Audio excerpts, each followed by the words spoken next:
Hello, my wonderful students. Today is day 14 and today we are going to complete the chapter Periodic Classification of Elements. तो अभी हमने इस chapter को complete कर लिया था. आज हम कुछ क्वेश्चंस करेंगे जो बहुत ही अच्छे हैं इस चैप्टर से. ठीक है, so let's start with the session. So पहला क्वेश्चन है, name the element which has number 1 the electronic configuration 281. So 281 मतलब आउटर मोस्ट जो शेल है उसमें इलेक्ट्रॉन्स कितने हैं 1. इसको अगर हम प्लस करेंगे तो एटॉमिक नंबर कितना आएगा इसका. Atomic number will be 8, 9, 10, 11. ठीक है, क्योंकि the number of protons is equal to number of electrons. तो यहाँ पे इलेक्ट्रॉन्स आपके 11 है तो प्रोटॉन्स भी 11 है and that is why the atomic number is 11. अब हमें पता है कि जो सोडियम है उसका एटॉमिक नंबर कितना होता है 11. So this is sodium. Okay. The second part is a total of 2 shells with 4 electrons in the valence shell. तो बेसिकली आपके पास 2 शेल्स हैं, K शेल और L शेल, और जो आपका वैलेंस शेल है उसमें 4 इलेक्ट्रॉन्स हैं. अब हमें पता है कि जो K वाला शेल है उसमें मैक्सिमम 2 इलेक्ट्रॉन्स हो सकते हैं. सो ये जो एलिमेंट होगा वो कौन सा होगा. तो टोटल इलेक्ट्रॉन्स जो हैं वो आपके 6 हैं, तो टोटल प्रोटॉन्स भी आपके 6 होंगे. इसका मतलब है एटॉमिक नंबर इस एलिमेंट का 6 है. ठीक है, और 6 हमें पता है किसका होता है, कार्बन का. ओके, सो जो ये एलिमेंट है this is carbon. Okay, now the third part, a total of 3 shells. तो 3 शेल्स हैं KLM with 3 electrons in the valence shell. तो यहाँ पे जो वैलेंस शेल है which is outermost shell of this element उसमें 3 electrons हैं. तो इसका मतलब है K में आपके पास मैक्सिमम 2 हो सकते हैं, L में 8 है. सो ये कितना हो जाएगा 8, 9, 10 और 3, 13. ठीक है, तो जो ये एलिमेंट है इसके पास 13 इलेक्ट्रॉन्स हैं, 13 प्रोटॉन्स हैं, एटॉमिक नंबर भी 13 ही होगा. सो एटॉमिक नंबर 13 कौन से एलिमेंट का होता है, एल्यूमिनियम का. So this element is aluminium. Now the fourth part, one shell which is completely filled with electrons. तो एक ही शेल है और वो शेल कंप्लीटली इलेक्ट्रॉन से फिल्ड अप है. तो अगर एक ही शेल है विच इज K शेल और इसमें मैक्सिमम आपके 2 इलेक्ट्रॉन्स आ सकते हैं, तो इसका मतलब है कि जो ये एलिमेंट है दैट इज हीलियम. ठीक है, हीलियम में आपका 1 शेल होता है which is completely filled. Now the next part is twice as many electrons in the second shell as in first shell. तो अगर हम इसको K और L लेते हैं, K में हमने 2 इलेक्ट्रॉन्स लिए हैं और 2 का हम ट्वाइस करेंगे तो कितना हो जाएगा 4. ठीक है, तो सेकेंड वाला शेल है उसमें 4 इलेक्ट्रॉन्स है which is twice as many as in first shell. तो ये जो होगा इसमें नंबर ऑफ इलेक्ट्रॉन्स कितने हो गए 4 + 2 6 and number of electrons is equal to number of protons for a neutral atom. तो ये हो गया 6. तो ये जो एटॉमिक नंबर होगा वो कितना होगा 6, क्योंकि हमें ये पता है atomic number is equal to number of protons. ठीक है, एंड हमें पता है for a neutral atom number of protons is equal to number of electrons. Okay, now the next question. अब ये कुछ पोजीशंस के ऊपर है, इसके हिसाब से हमें गेस करना है. ठीक है, ये जो क्वेश्चन है उसमें बोल रखा है the position of 3 elements A, B, C in the periodic table are given below. तो ग्रुप 16 और ग्रुप 17. ग्रुप 17 हमें पता है कि ये हैलोजन ग्रुप को डिनोट करता है. ठीक है, अब हम क्या करते हैं, इसको पढ़ते हैं. क्वेश्चन है state whether A is a metal और नॉन मेटल. तो A आपका यहाँ पे है ग्रुप नंबर 17 में. ठीक है, इसका मतलब है इसके आउटर मोस्ट में जो इलेक्ट्रॉन्स होंगे वो 7 होंगे, क्योंकि ग्रुप नंबर 17 को बिलोंग कर रहा है. तो वैलेंस इलेक्ट्रॉन कितने होंगे 7 होंगे. इसमें जितने भी एलिमेंट्स होंगे उनमें जो वैलेंस इलेक्ट्रॉन 7 होंगे. ठीक है, क्योंकि ग्रुप 17 है. तो ये मेटल होगा या नॉन मेटल होगा. तो basically it is going to accept the electron. तो ये इलेक्ट्रॉन एक्सेप्ट करेगा, इसकी वजह से ये क्या होगा, it would be a non metal. Okay, अब नेक्स्ट है state whether C is more reactive और लेस रिएक्टिव देन A. अब रिएक्टिव का मतलब क्या है कि कौन कितने आसानी से इलेक्ट्रॉन ले लेता है, कितने आसानी से इलेक्ट्रॉन दे देता है. ठीक है, अब आप देखो जो A है इसको भी 1 इलेक्ट्रॉन चाहिए और जो C है उसको भी 1 इलेक्ट्रॉन चाहिए, क्योंकि ये ग्रुप नंबर 17 के पार्ट है.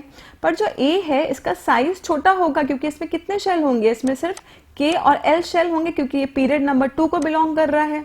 और जो आपका C वाला एलिमेंट है इसके पास कितने शेल होंगे K, L, M, N, क्योंकि ये ग्रुप नंबर 4 को बिलोंग कर रहा है. सो ऑब्वियसली जब ये इलेक्ट्रॉन एक्सेप्ट कर लेगा A एलिमेंट तो साइज उसका छोटा है तो वो इलेक्ट्रॉन को बहुत अच्छे से टाइटली पैक करके रख पाएगा।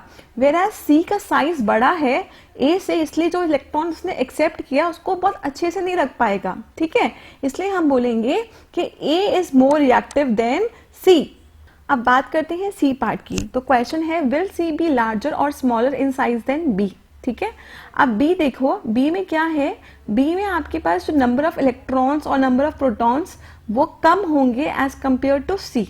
इसकी वजह से जो सी है उसके जो इलेक्ट्रॉन्स हैं वो अट्रैक्टेड होंगे टुवर्ड्स अ न्यूक्लियस, राइट। तो हम बोल सकते हैं कि जो साइज होगा वो सी का स्मॉल होगा और बी का बड़ा होगा। Okay, so C is smaller in size than B.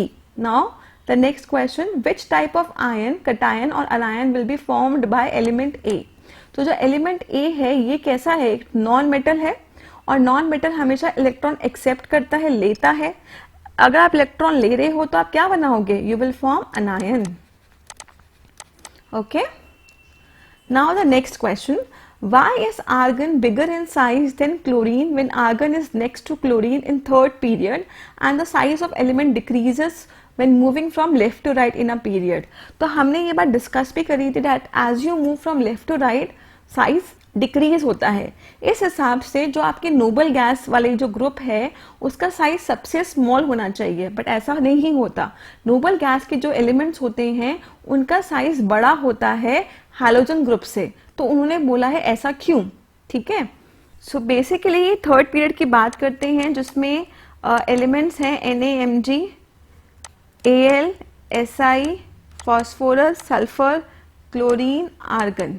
ठीक है, आई होप अब तक आपको याद होगा कि कैसे हम एलिमेंट 1 से लेकर 20 तक याद रखते हैं पीरियोडिक टेबल में कौन कौन से एलिमेंट्स अगर करते हैं। सो इट इज हा, ही, लाई, बी, बकनॉफ, नी, ना, मेग, अल, साई, पास, कल, अर। ठीक है, अब क्वेश्चन ये है कि as you move from left to right जो साइज होता है, एटॉमिक साइज होता है वो डिक्रीज होता है। इसका मतलब है आर्गन आपका सबसे स्मॉलेस्ट होना चाहिए, बट ये सबसे स्मॉलेस्ट नहीं होता। ऐसा क्यों? तो देखिए, जो आर्गन है it is basically a Nobel gas group. ठीक है, नोबल गैस ग्रुप का मतलब क्या है कि ये बहुत स्टेबल है, इसका आउटर मोस्ट शेल स्टेबल है, दैट इज वाई उसको ना ही तो कोई इलेक्ट्रॉन लेना है ना कोई देना है। ठीक है, इसकी वजह से जो उसका साइज होता है वो बड़ा होता है हैलोजन ग्रुप से, क्योंकि जो क्लोरीन है उसकी इलेक्ट्रोनेगेटिविटी बहुत ज्यादा होती है as compare to argon. Chlorine को तो सिर्फ एक इलेक्ट्रॉन चाहिए, it has to accept 1 electron और वो स्टेबल हो जाता है।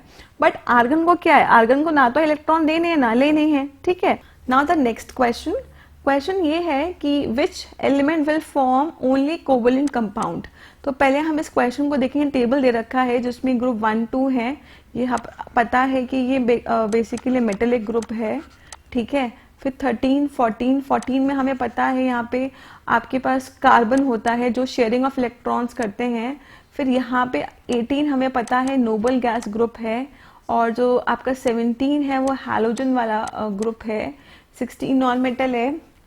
तो हमें क्या करना है, हमें कुछ क्वेश्चंस के आंसर्स देने हैं। क्वेश्चन ये है which element will form only covalent compound. ठीक है, तो जो ये एलिमेंट ई है बेसिकली ये कौन से पीरियड को बिलोंग कर रहा है, it is belonging to period 3। It means उसके पास कितने शेल्स होंगे, 3 शेल्स होंगे, और इसका इलेक्ट्रॉनिक कॉन्फ़िगरेशन कितना होगा, 2,8,4 है ना। तो उसके आउटर मोस्ट पे कितने इलेक्ट्रॉन्स होंगे, 4 होंगे। इसका मतलब है ये कैसे कंपाउंड्स बनाएगा, कोवलेंट कंपाउंड्स, बिकॉज ये शेयरिंग ऑफ इलेक्ट्रॉन्स करेंगे। Next is which element is a metal with valency 2। तो 2 की वैलेंसी किसके पास होगी, देखो आपको मेटल चाहिए और वैलेंसी 2 चाहिए, तो मेटल हमारा यहाँ पे है ग्रुप नंबर 1 और 2 के अंदर, और जो ग्रुप 2 वाले जो एलिमेंट्स होंगे वो सारे कैसे होंगे, उनकी वैलेंसी कितनी होगी, 2। तो पहले का तो आंसर है E और दूसरे का आंसर है आपका D। Which element is a non metal with valency 3। तो नॉन मेटल्स आपके यहाँ पे आते हैं, वैलेंसी 3 मतलब उसको 3 इलेक्ट्रॉन्स चाहिए in order to become stable, right. तो यहाँ पे जितने भी एलिमेंट्स होते हैं इनके इलेक्ट्रॉनिक कॉन्फ़िगरेशन में अगर मैं B की बात करती हूँ, B जो कि ग्रुप नंबर 15 में है और पीरियड 2 में है, तो इसका इलेक्ट्रॉनिक कॉन्फ़िगरेशन कुछ 2,5 होगा। ठीक है, 2,5 मतलब कि इसको 3 इलेक्ट्रॉन्स चाहिए in order to become stable. तो ये एक नॉन मेटल भी है और इसकी वैलेंसी कितनी है, 3। तो इसका आंसर होगा B. Next, out of D and E which one has a bigger atomic radius and why. So D और ई में किसका एटॉमिक रेडियस बड़ा होगा? तो देखो, अगर हम बात करें, ये तो पीरियड के बारे में बात करें ना, and if you are moving from left to right, तो क्या होता है, नंबर ऑफ इलेक्ट्रॉन्स और नंबर ऑफ प्रोटॉन्स बढ़ते हैं, जिसकी वजह से इलेक्ट्रॉनिक पुल बढ़ता है, और वो क्या होते हैं, इलेक्ट्रॉन्स न्यूक्लियस की तरफ अट्रैक्ट होने लग जाते हैं और साइज छोटा होने लग जाता है, ठीक है।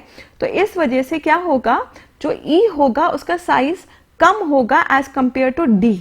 Okay, so size of E will be less than that of D, because जो ई के अराउंड जो इलेक्ट्रॉनिक पुल होगा इलेक्ट्रॉन्स और न्यूक्लियस का, वो ज्यादा होगा। दैट इज वाई जो एटॉमिक साइज होगा वो कॉन्ट्रैक्ट हो जाएगा। Okay, now write a common name for the family of element C and F. तो सी एंड एफ बेसिकली कौन से ग्रुप को बिलोंग कर रहे हैं? Noble gas group. Now let us check the last question. तो ये लास्ट क्वेश्चन आपका न्यूलैंड्स लॉ ऑफ ऑक्टेव के ऊपर बेस्ड है। तो न्यूलैंड्स लॉ ऑफ ऑक्टेव क्या कहता था?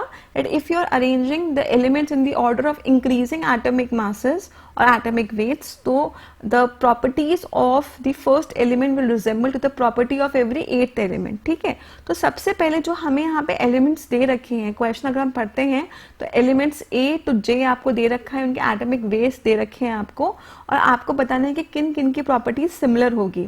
तो हम लोग सबसे पहले क्या करेंगे, सबसे पहले देखते हैं ए है, इसकी एटॉमिक वेट 3 है, फिर बी इसका है 7, सी इसका है 9, डी है इसका है 13, ई का है 35, एफ का है 19, जी का है 25, एच का है 30, आई का है 50 एंड जे का है 97।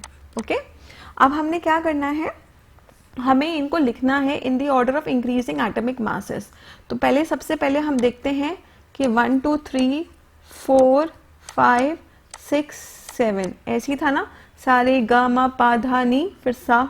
तो अब यहाँ पे देखते हैं, पहले ए आएगा क्योंकि इसका एटॉमिक मास सबसे कम है, फिर बी है, फिर सी है, फिर उसके बाद डी है। अब यहाँ पे ई नहीं आएगा, एफ आएगा, है ना, एफ आएगा यहाँ पे, फिर उसके बाद जी आएगा, फिर उसके बाद एच आएगा, एच के बाद फिर ई आएगा क्योंकि ई अब 35 है, तो ई यहाँ पे लिख दिया हमने। 35 के बाद फिर 50 आएगा which is I, and then it is J यहाँ पे। ठीक है, तो इस तरीके से हमने अरेंज कर दिया इन the order of increasing atomic masses. अब आप देखिए यहाँ पे ए और ई, क्योंकि ए इज द फर्स्ट एलिमेंट और ई इसका 8th एलिमेंट है। ऐसे ही अगर हमने बी को फर्स्ट एलिमेंट माना तो आई इसका 8th एलिमेंट होगा। सिमिलरली अगर मैंने सी को फर्स्ट एलिमेंट माना तो जे इसका 8th एलिमेंट होगा, है ना।